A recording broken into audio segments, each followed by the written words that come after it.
Itulah sebabnya JP dengan kita mempunyai gas fired power plant dan kita sudah mempunyai izin UPTK sampai 515 MW, kita boleh generate electricity dari gas, kita jual ke customer. We are in the best position untuk offer tenant-tenant di JP, mau nggak pakai renewable? Kalian kan headquarter ada target net zero, pakai aja. Selama ada matahari, kita jual solar energy listrik.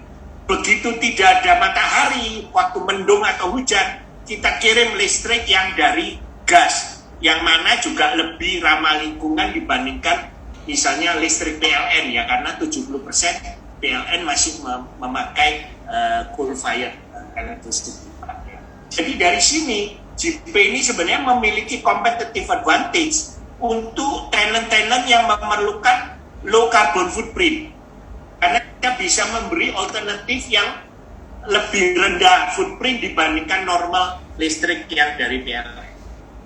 Itu pertama. Kedua, kenapa kita harus masuk ke LNG? Karena LNG ini udah proven bahwa dia bisa generate energi yang seperti solar ataupun marine fuel oil. Contoh, kapal-kapal kontainer yang paling besar sekarang, yang baru-baru, apakah COSCO, apakah itu Maxlight, semua udah pakai LNG. Karena LNG itu small space, karena dia waktu di liquefied itu 1 ton itu sama dengan 52 MMBTU punya natural gas. Jadi dia storage space-nya kecil, energinya besar, dan itu bisa kayak BBM kalau mesinnya baru start, dia bisa ngegas, dia punya energi itu. Sehingga kita percaya potensial yang besar itu nanti perusahaan-perusahaan tambang kan harus reduce dia punya carbon footprint. Dari mana caranya? Oke, mungkin listrik dia yang dulu pakai coal, dia harus pakai gas. Tapi yang paling penting alat berat ini yang sekarang pakai solar ini bisa diganti ke LNG. Karena kalau yang namanya alat berat dari listrik ya itu udah bisa energi yang langsung waktu dia ngerok mineralnya langsung energinya besar. Itu masalahnya mobil listrik pun kalau gitu cepat habis baterainya. Jadi baterainya itu boros. Tapi kalau gas atau solar kan tidak. Dia memang pemakaiannya sesuai dengan energi. Nah itu sebabnya kita melihat banyak potensial bahwa heavy equipment-nya tambang-tambang maupun perkebunan ini bisa dikonvert ke LNG. Itu sebabnya kalau kita masuk, kita bisa memperkuat posisi kita di bidang energi ini. Dan under normal circumstances ya, kalau sekarang ini abnormal karena perang Ukraine sama Rusia, di mana Rusia itu main supplier-nya Europe untuk natural gas. Tapi biasanya kalau tidak ada geopolitik, harga gas itu selalu lebih murah daripada harga solar atau MFO.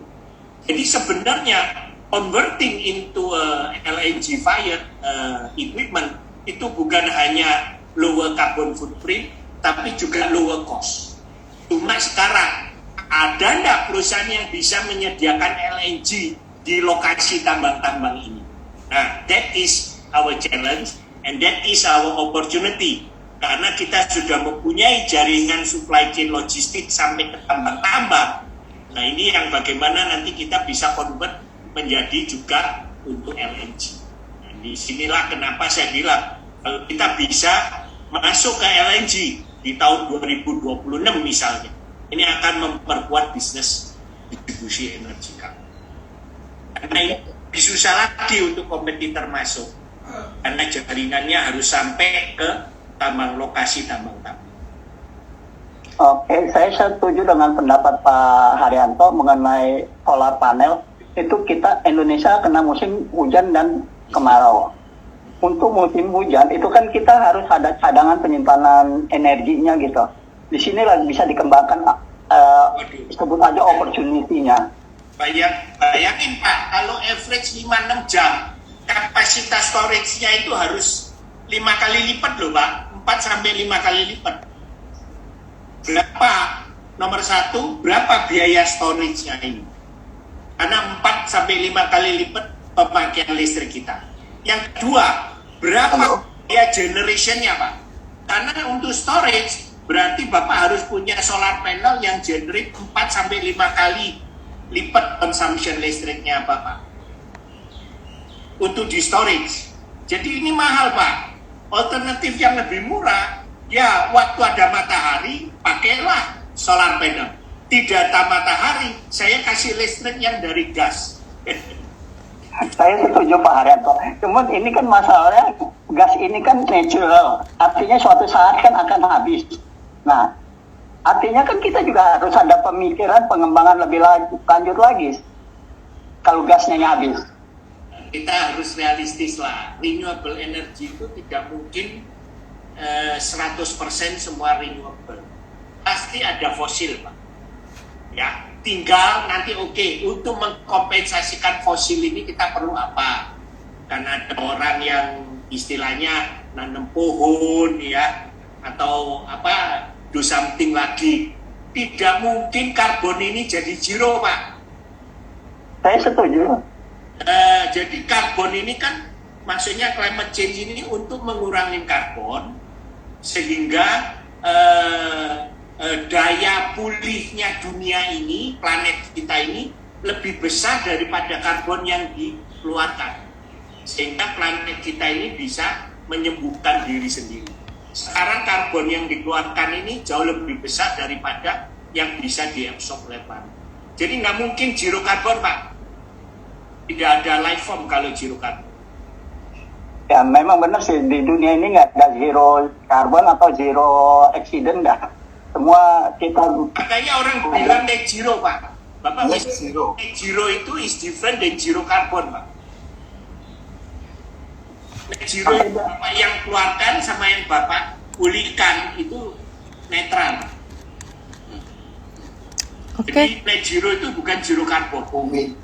Ya, mungkin pertanyaan yang ketiga Suresh bisa dijawab. Ya, tadi udah jelaskan Pak terkait dengan GP udah Pak. Ya, oke. Baik. Baik. Mungkin Masih ada beberapa pertanyaan lagi yang mungkin kita bisa jawab.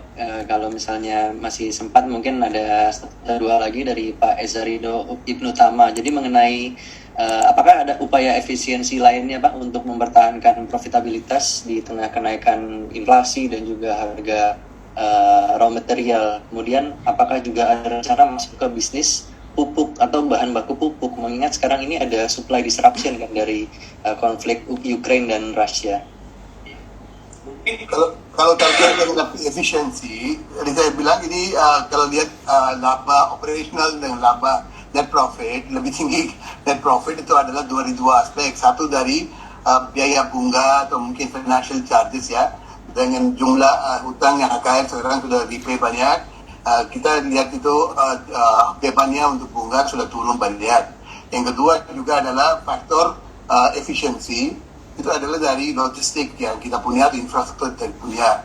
Ini adalah bisnisnya turnover, aset turnovernya. Kalau kita bisa mutarin asetnya lebih cepat dengan juga kelola working capital efisien, ya itu juga bantu untuk di business trading and distribution. Kalau bicara di GP, ya kita juga harus bikin beberapa inisiatif seperti yang kawasan ekonomi khusus atau mungkin tarik banyak investor dengan kasih energi ramah lingkungan gitu. Itu juga bisa bawa banyak investor ke GP dan juga bisa dapat margin lebih tinggi lah. Itu juga bisa jadi kawasan industri premium. So pasti kita bikin berapa inisiatif untuk kurangin cost dan juga invest di IT dan semuanya yang Anda bisa kurangin cost-nya. Jadi itu yang kita bisa lihat ya selama pandemi 3 tahun ini, bahwa cost increase kita kecil sekali. Bahkan tahun 2021 lebih kecil general expense kita dibandingkan 2020. Ya. Jadi ini kenapa? Karena yaitu nomor satu, volume makin tinggi, cost per unit turun. Nomor dua, dengan IT system kita ini control jadi less manpower ya, to control our operation. Ini juga akan meningkatkan efisiensi kita. Nah, kalau mengenai pupuk, kenapa kita nggak mau membuat pupuk? Kita harus ngerti bahwa pupuk ini bahan baku utamanya adalah gas. Dan kenapa harga jadi naik karena produksi paling besar untuk pupuk ini ya Rusia, karena mereka punya industri gas memang paling besar. Jadi itu sebabnya kita bisa membuat pabrik pupuk selama kita mendapatkan harga gas yang kompetitif. Nah, kalau harga gas di Indonesia tidak bisa compete dengan Rusia atau dengan Qatar atau dengan Malaysia, ya otomatis industri pupuk akan di negara-negara yang harga gasnya lebih murah. Jadi kita tidak masuk ke ini, tapi kita masuk ke gas sebagai substitusi BBM di kemudian hari. Meskipun tidak semua ya, tetap harus ada yang memakai BBM, tapi mana yang bisa diganti dengan gas, itulah yang harus kita ganti. Baik. Mungkin satu lagi sebelum kembali ke pertanyaan dari Pak Aziz mengenai perusahaan apa atau mungkin di bidang sektor apa yang sudah memesan sampai dengan 37,5 hektar lahan di JP. Kemudian ya, kalau boleh tahu apa depannya yang menjadi target gitu untuk industri seperti apa yang akan menjadi masuk di sana. Kita belum bisa kasih tahu Pak, banyak ada rahasiaan dan juga confidentiality ya. Tapi tadi saya sudah jelaskan dengan mungkin yang kita bisa kasih tahu Suresh, bahwa industri ini akan banyak pakai gas, betul, pakai air, akan banyak pakai jasa pelabuhan kita, ya, akan banyak pakai listrik. Jadi ini industri-industri yang kita suka, yang industri-industri yang pemakaian lahannya lumayan ya, tapi recurring income-nya yang besar. Nah, karena JP memang 1.800 hektar untuk kawasan industri, suatu kawasan yang besar, tapi at the same time juga terbatas.